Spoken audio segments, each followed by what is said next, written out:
Hemorrhagic stroke. Difference between hemorrhagic, thrombotic, and embolic strokes. The usual time of onset for hemorrhagic stroke is during activity or after trauma, while that of thrombotic stroke is during sleep. Embolic strokes can occur during any time of day. Hemorrhagic and thrombotic strokes progress over minutes to hours, while embolic strokes progress within seconds. Transient ischemic attacks are usually seen in thrombotic and embolic strokes, while it is not present in cases of hemorrhagic stroke. Vomiting and headache are common symptoms of hemorrhagic stroke, while they may or may not be seen in ischemic strokes. Meningeal signs may be seen in hemorrhagic strokes, while they may or may not be seen in ischemic strokes. Hemorrhagic strokes. Compared to ischemic stroke, patients with intracranial hemorrhage are more likely to present with headache. However, brain imaging is required to distinguish these entities.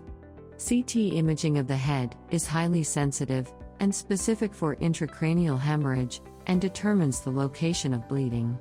Hemorrhages are classified by their location and the underlying vascular pathology. Hemorrhage directly into the brain parenchyma, also known as intracerebral hemorrhage, or ICH, bleeding into subdural and epidural spaces, usually caused by trauma, and subarachnoid hemorrhage, due to trauma or the rupture of an intracranial aneurysm. Subarachnoid hemorrhage. It is the bleeding in the subarachnoid space. In more than 80% of cases, it is due to the rupture of the aneurysms located at the circle of Willis, or its main branches. Other causes include arteriovenous malformations, extension from intracranial bleed, trauma, or mycotic aneurysms. Clinical features. The characteristic feature is a sudden onset of severe headache. Headache may be associated with nausea, vomiting, stiff neck, and focal neurological deficits, including cranial nerve palsies, seizures, and loss of consciousness.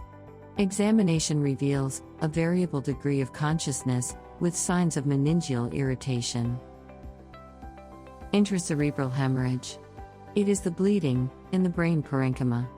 It occurs usually secondary to hypertension, where penetrating branches undergo degeneration and develop microaneurysms within the brain. Common sites of bleeding are putamen, thalamus, frontal or parietal lobes, pons, and cerebellum. Clinical features. Patients present with a smooth onset of focal neurological deficits over minutes to hours, accompanied with headache, nausea, vomiting, altered sensorium, loss of consciousness, seizures, etc. Most patients present with acute hypertension, hyperventilation, tachycardia, or bradycardia, central fever, and hyperglycemia. Clinical features worsen over the first 24 hours due to hematoma expansion, parahematoma edema, hydrocephalus, or seizures. Involvement of putamen, often presents with hemiparesis, along with some depression of consciousness. Thalamic hemorrhage commonly produces hemianesthesia, along with impaired upward gaze. A significant hemorrhage in pons is a catastrophe as it leads to coma, pinpoint pupil, quadriparesis, and a disconjugate ocular motility disorder. Lobar hemorrhage, depending upon the size and location, produces unilateral weakness and hemisensory deficits evident as numbness along with speech impairment. Cerebellar hemorrhage, presence with sudden onset of headache, vertigo, vomiting, ataxia, loss of balance, and sometimes paralysis of conjugate gaze to one side, as evident by diplopia. In later stages, there may be decreased consciousness and coma. To get more such high-yield medical content, don't forget to subscribe. BasidiaMED. The easiest and fastest way to take advanced clinical history.